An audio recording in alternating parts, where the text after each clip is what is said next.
Oh, hey. Yeah, I'm at the dance, remember?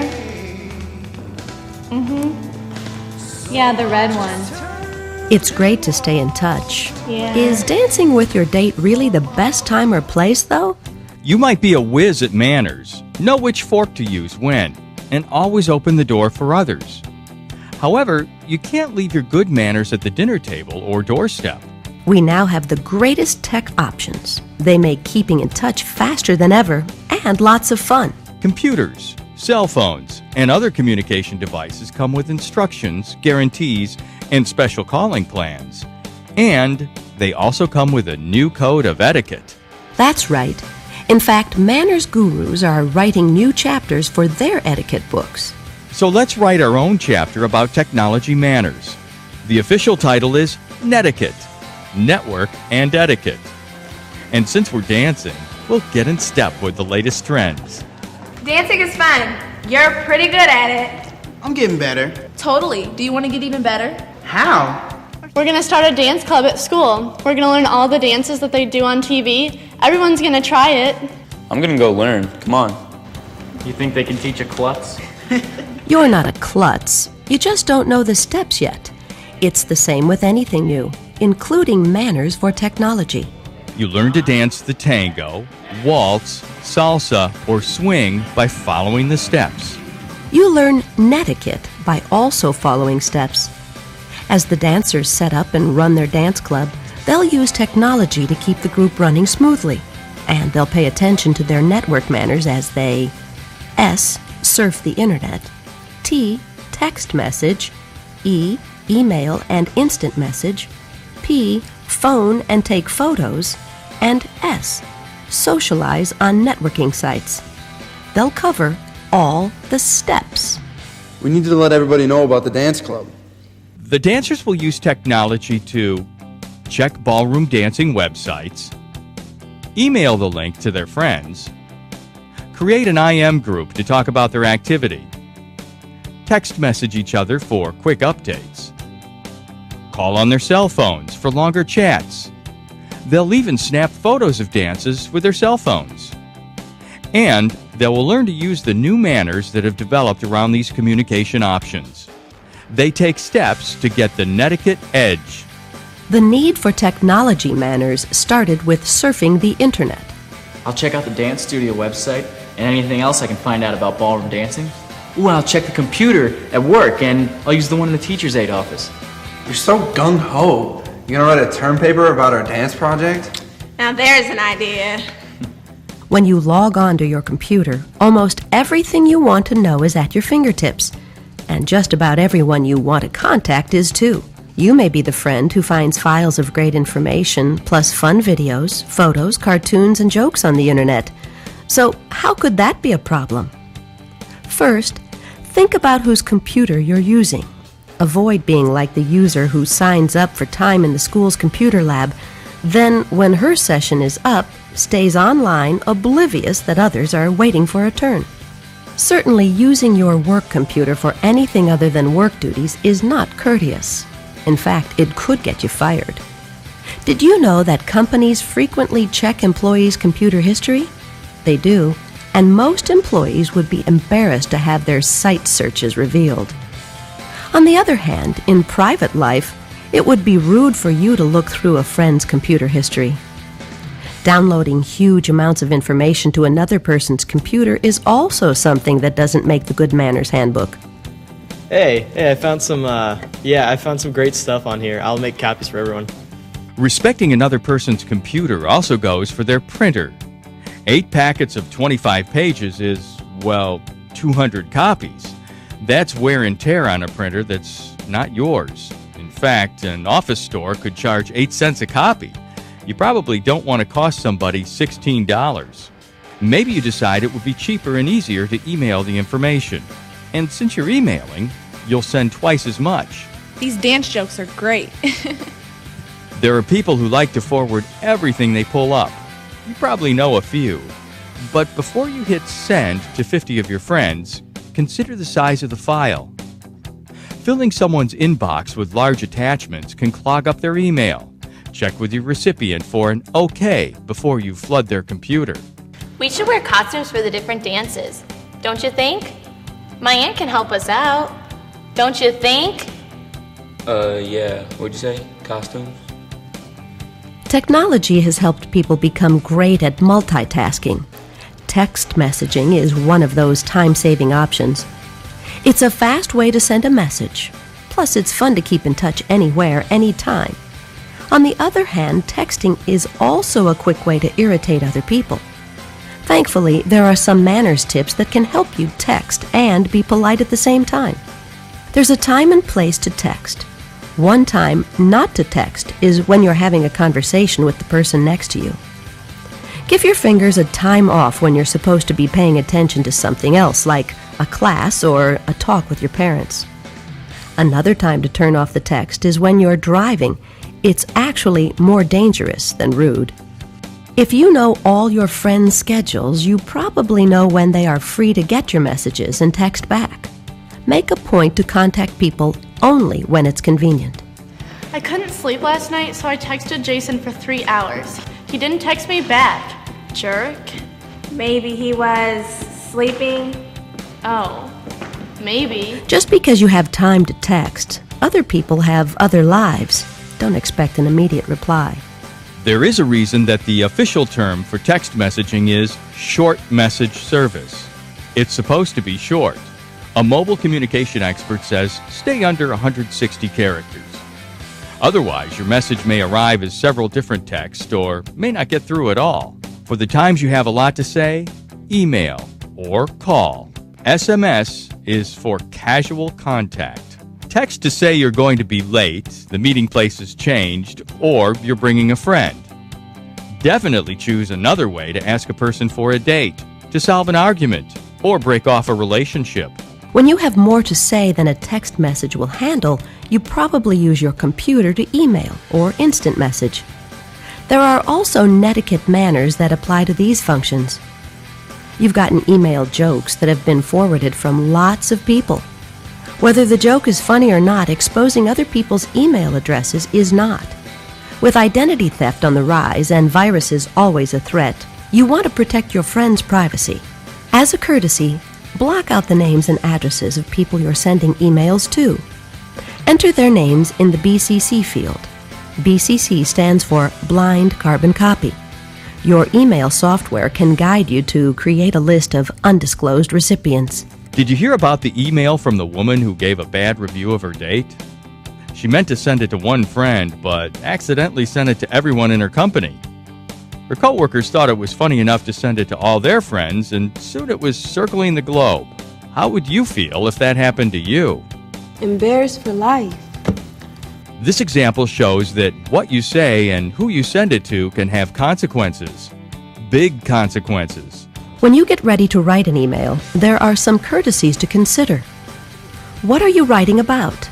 Let the recipient know immediately. Always enter the topic of the email on the subject line. Hi, hello, and what's up are not subjects. Dance lesson info is a subject. You've addressed your email and entered a clear subject. Now it's time to start writing.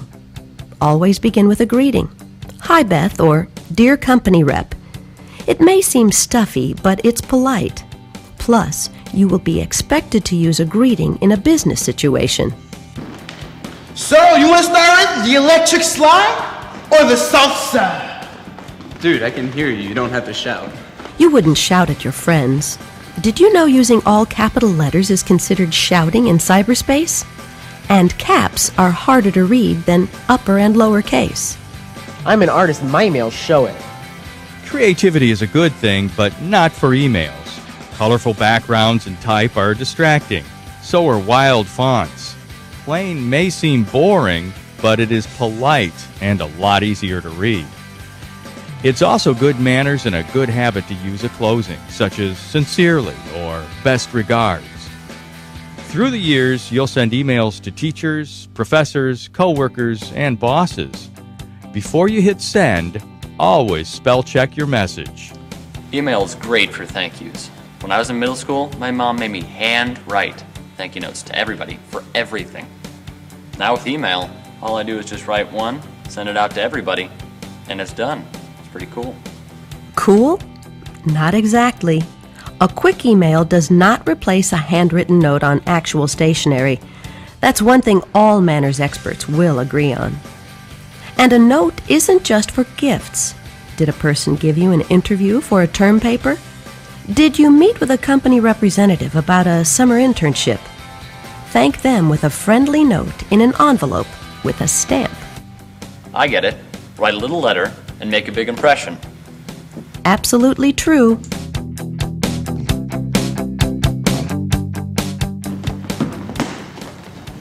Wow, this idea for a dance club is the best one ever. Practice is so cool. You're awesome. Let's talk about it tonight. I'll organize an IM group. The instant message service on your computer is a super fast way to connect with your friends. 75% of students who go online use the IM function, and IMing is a good exercise in multitasking. Actually, it's a fun activity on its own. But, you guessed it, Netiquette rules also apply to this computer option. How many friends do you IM at the same time? 3. 6. 8. 13. You may be an amazing multitasker, but there is a limit to how many people you can carry on a conversation with at one time. You know, some people aren't really paying attention near IM. They just want to brag about how many friends they have. There are some IM basics. First, ask someone if it's a good time to chat before you start a conversation. If you're leaving your computer or don't want to IM, post an away notice. IMing is more like text messaging than email. Keep your message short. Most IM programs set a word limit. A typical cutoff could be under 75 words. That much type will take someone 30 seconds to read. If you're writing more than a sentence or two, switch to email or make a phone call. Fast typing is a good skill for IMers, and shortcut words and abbreviations keep the conversation going at an energetic pace. However, if the receiver has to take time to decipher too many code words, the chat can quickly stall, and someone has to say this: typos and misspellings are not okay. Emoticons are good for showing how you mean your comment, but if someone uses them too much, it's irritating. It's easy to fire off a quick comment about someone to your friends, but to be polite and save yourself embarrassment, remember your smart remark can increase 10 times as your friends pass it on. Would you want your words put on a movie theater marquee? Instant messaging is like text messaging and email in one important way. It shouldn't replace a face-to-face talk when it comes to discussing really personal topics. Cell phones are so mainstream that many people no longer have land phones in their homes. Nearly half of teens have their own cell phone, and the numbers are rising. So when you make and receive calls anywhere, anytime, it might seem phone manners are too much trouble. Yeah, what's up? Talk, go. Actually, phone etiquette is still expected. It makes sense. Do you really want to say yup to a boss calling about a job or a college coach considering signing you to his team? The trend may be to have the funniest or coolest greeting on your phone or answering service. In reality, there are plenty of other ways to show your creativity. Stick with a friendly greeting. Good morning. Hi, this is Erin. Hello? These greetings will work in any situation. Let's go back to the beginning. When the phone rings, you do have a choice whether or not to answer it. In many situations, maybe in most situations, the polite thing to do is let your phone ring and rely on your answering service to get the message. Would you answer your cell phone in these situations? Talking with a friend. Eating dinner. Shopping. On a date. At a game. At the movies. Biking. Driving. At work.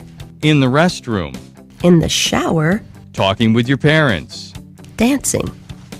If most of your answers were yes, you may feel compelled to answer any ringing phone, even ones with horrible ringtones. There is good news, and there is an easy way to be polite. Turn off your phone and check periodically for messages. At the very least, set your cell to vibrate and excuse yourself to take the call. Anytime you answer the phone while you're talking face-to-face with another person, you're actually saying, this call is more important than you. You send the same message when you take an incoming call waiting while talking on your phone to someone else. Who wants to think that the other person is more important? Not me. Probably no one does. Focus on one person at a time. There are a few more courtesies targeted to cell phone users. Hey, I just got out of practice. Where are you? Ouch! Why is it so many people adopt the cell yell when they use their mobile phone? Okay, you're on your way Turn now. up your manners by turning down the volume. The same goes for annoying ringtones. Usually the only person who thinks a ringtone is great is the one who has it. Most people don't want to have cell phone surround sound. In fact, a recent report says over 80% of people are often irked by inconsiderate cell phone users. Hi, where are you? There is an easy solution to having your call and being polite at the same time. Imagine you're in a telephone booth that extends 10 feet in every direction. A wrong number. What a pain. There's a courtesy for that, too. If you dial a wrong number, instead of hanging up right away, explain your mistake to the person you called and apologize. If the situation is reversed, politely tell the caller they have reached the wrong number. Dude, look at these photos. They're hilarious. How'd you get them? Oh, easy. I just pretended to be on the phone and I took them. I had no idea. Dude, that's not cool. Your cell phone comes with a camera. You can take photos anywhere, often without anyone knowing. That can be fun, sure, and it can also be rude. Be upfront about snapping photos. Social networking sites can be interesting and fun. They can also be annoying, very annoying. You can figure out how to maneuver through a social site pretty quickly. However, most sites don't list a set of manners to follow. Your good sense can guide you. Before you bombard people with update requests or claim yourself as a friend to 100 people you don't know much about, stop and think how you would feel if it happened to you. How would you like to see photos of yourself you thought were totally private on a friend's site? Or read about what you said in confidence on their blog? If you want to include pictures and information about your friends on your social site, ask first. Some kids set up a website at school, making fun of other kids. It started out just being silly, but then a lot of kids got hurt. They were really hurt and embarrassed. I'm glad I didn't post the message. There's a term for this kind of meanness: cyberbullying. It does pop up on social networking sites as well as in other areas. Students use the internet to take teasing and threats to a new level. The ability to remain anonymous fuels the cruelty. Tricking people to share secrets in IM groups, posting mean messages, or impersonating a classmate to harass others all go beyond bad manners. It's easy to get in on what at first seems like a harmless joke. But there is nothing funny about trashing someone's reputation or scaring them. Have the courage to step away and even stop a cyberbullying situation. How much time do you spend plugged into your iPod or other MP3 player? It's nice to live inside your own music concert, but there is a downside. Isolating yourself in a music cocoon can be arrogant. When you run into someone you know, do you nod, take out one earbud, or both? Lose both the buds, just for a while, and give your full attention to the other person. And what about the Ballroom Dance Club? The group is going strong with more members joining all the time. They followed the steps and practiced to learn 6 dances. They use media tools to keep the club running smoothly. In the process, they continue to practice good network manners as they S. Surf the internet, T. Text message, E. Email and instant message, P. Phone and take photos, and S. Socialize on networking sites. They cover all the steps to get the Netiquette Edge. We depend on technology to exchange information and build our social contacts, but we never want those conveniences to replace our in-person relationships. Allow space for face-to-face.